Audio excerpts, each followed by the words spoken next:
Ya yaradan bir arzum var anma, benim akıl huştan ayırma.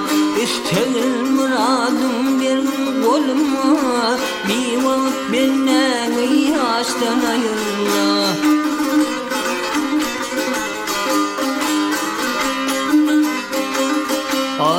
Aslan gelir Karadağ'ı penalap, Münkür gelir madam levini yalap. Acel gelir haridini kovalap, adamladı yan yollaştan ayrılma.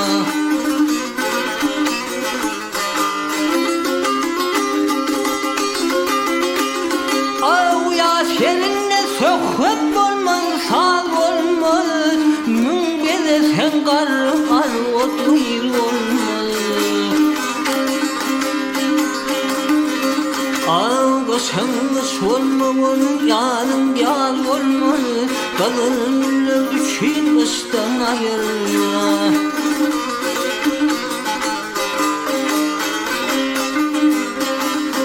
Maltın ulum enzida yeyledin.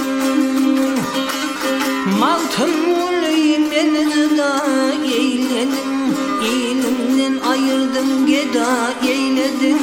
Aşığın derdine cepha eyledim, men adlı hak sırdaştan ayırma. Aşığın derdine cepha eyledim, aşığın derdine cepha eyledim. Men adlı hak sırdaştan ayırma. Parmaktan işten ayrılma.